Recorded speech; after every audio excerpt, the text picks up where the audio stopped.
The Saga of Lighton Crepsley, Book Number 1, Birth of a Killer, by Darren Shans. Chapter 1.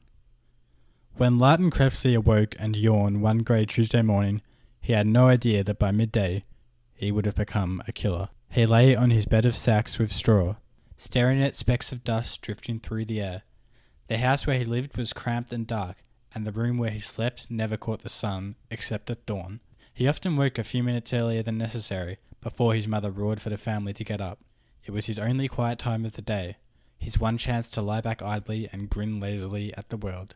There were 6 children in the room, 5 of them snoring and shifting in their sleep. Lighton came from a crop of 8, but 2 had died young, and his eldest sister left a year ago to marry. Although she was only 14, Lighton suspected their parents were glad to be rid of her.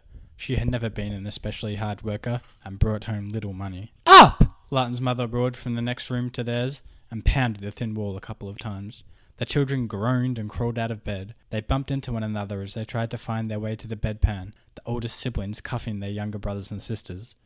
Lighton lay where he was, smiling smugly. He had already done his business while everyone else was asleep. Ver Horston shared the room with the 5 Crepsley children. Ver was a cousin of theirs.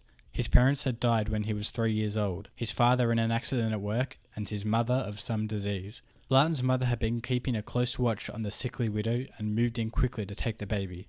An extra pair of hands was always useful. The boy would be a burden for a few years, but children that age didn't eat much, and assuming Ver survived, he could be put to work young and earn his foster parents a nice little income. Lighton felt closer to Ver than any of his real siblings.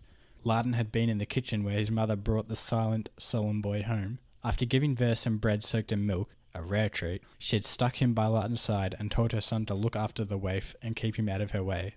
Lighton had eyed the newcomer suspiciously, jealous of the gift his mother had given the stranger. In return, Ver had stared at Lighton innocently and tore the bread down the middle and offered his cousin the bigger half. They had been best friends ever since. "Up!" Lighton's mother roared again, slamming the wall just once this time. The children blinked the last traces of sleep from their eyes and quickly threw on their clothes. She would come crashing in on them soon, and if they weren't dressed and ready to go, her fist would fly. "Ver," Lighton muttered, nudging his cousin in the ribs. "I'm awake," Ver replied, turning to show Lighton his smile. "Don't you need to go?" Lighton asked. "I'm bursting," Ver giggled. "Hurry up!" Lighton shouted at one of his younger sisters, who was squatting over the bedpan as if she owned it. "Go in the bed if you're that desperate," she jeered. "You might as well," Lighton said to Ver. It wasn't uncommon for them to wet the bed. The great thing about straw was that it dried swiftly. "No," Ver said, gritting his teeth. "I can wait." Lighton's clothes were on the floor next to the bed. He pulled them on, not removing the thin vest which he slept in. Lighton's mother was an orderly woman. She did the family laundry every second Sunday. All the children had to wait in their beds, naked beneath the covers, until their clothes were returned. Then they would wear them without changing them for the next fortnight. Lighton's sister finished on the bedpan. Before his youngest brother could claim it, Lighton darted across the room, snatched it up and passed it to Ver, careful not to spill the contents. "My hero," Ver laughed, loosely aiming with one hand while he rubbed yellow crust from his eyes with the other. Although Ver was Lighton's age, he was much smaller, a thin, weak, mild-mannered boy. He seldom fought for anything, happy to go without if he was challenged. Lighton often stood up for his cousin, even though Ver never asked for help. "What's keeping you?" Lighton's mother screeched, sticking her head in and glaring at the children. "Come in!" they roared, and those nearest her ducked through the doorway, even if they weren't finished dressing. "Ver!" she yelled. "Just a second," he panted, straining to finish. Lighton's mother squinted at the boy, deciding whether or not to punish him. In the end, she just sniffed and withdrew. Lighton sighed happily. He didn't mind when she hit him. He could take a fierce whipping, but he hated it when she hit Ver. Lighton's father almost never struck the frail orphan, but his wife whacked him as much as the others. They were all equal in her eyes. When Ver was finished with the bedpan, Lighton tossed his clothes at him and hurried down the stairs to the crowded kitchen where his brothers and sisters were already making short work of the breakfast. There was never much to eat, and those who grabbed first got the most. Their father, who'd shuffled off to work 3 hours earlier, had generously left some strips of pig's ear for them. He always shared what he could with his family. The older children seized upon the grisly treats with excitement. By the time Lighton and Ver arrived, the strips were gone, and they had to make do with stale bread and watery porridge. Lighton tore bread from the fingers of his eldest brother. They were slippery from the grease of a pig's ear, and passed it to Ver, laughing as he bobbed out of the way of his brother's swinging fist. Taking a couple of small, chipped bowls, he dipped them into the pot of porridge, filled them to the top, and hurried to where Ver was waiting by the back door. He lit drips from the sides as he crossed the room, eager not to waste any. They ate in silence, chewing the crust of the dry bread as if it was meat, using the rest to soak up the watery porridge. Larton was quicker than Ver and managed to refill his bowl before the pot was scraped bare. He ate half and saved the rest for his cousin. It was cold and raining outside, but the kitchen was cosy.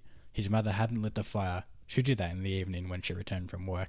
But the tiny room was always warm, especially with so many bodies crammed into it. "Move on!" Larton's mother yelled, coming down the stairs. She belted those closest to her and waved a hand threateningly at the others. "Do you think I've got nothing better to do than stand here watching you eat all day? Out!" Still chewing and gulping, the children filed out into the yard, leaving their mother to mop up after them, before setting off for the first of her 4 inns where she cleaned. There were 2 barrels of water in the yard, one for drinking, the other for washing. The Crepsley children rarely bothered with the latter barrel, but Ver went to it every morning to scrub the dirt from his face and neck. Larton had tried talking him out of his peculiar habit. The boy would shiver for half an hour on a bone-chilling morning like this, but Ver would only smile, nod, and do it again. Larton drank thirstily, dipping his face into the barrel, ignoring the drops of rain that struck the back of his head. When he pulled away, he left faint orange clouds in the water. His hair, like Ver's, was stained a deep orange shade. Dye was caked into his scalp, and although he could never wash it out, clots came off sometimes when he dunked his head. He watched the clouds of dye swirling around. They were pretty. He put his finger in and splashed it about to see what other patterns he could create. He considered calling Ver over, but the clouds were already disappearing, and in a few more seconds there would be nothing for his cousin to see. "Out of it!" one of his brothers grunted, shoving Larton aside. Larton yelled a curse and kicked out, but only hit the barrel. His brother pushed Larton again. Anger flared in the younger boy's eyes, and he stepped forward for a fight, but Ver had spotted the danger and acted quickly to avert it. He didn't like it when Larton got into fights, even when he won, as he often did. "If we don't leave now, we're going to be late," Ver warned. "We've got loads of time," Larton scowled. "No," Ver said. "We'll be getting our heads daubed today. If we're not early, Traz will beat us." "We got them daubed a few days ago," Larton argued. "Trust me," Ver said. "Traz will do it again today." Larton growled, but turned away from the barrel and sloped across to where Ver was using a scrap of cloth to pat his neck dry. There was no fixed schedule for the daubing days. Traz seemed to hand them out at random, but Ver had a knack of being able to predict when one was due. He wouldn't tell Larton how he knew, but 8 times out of 10, he got it right. "Ready?" Larton asked, as if he was the one itching to leave. "Aye," Ver said. "Then let's go." Larton sniffed, and the 2 boys, nearly yet a teen, headed off to work.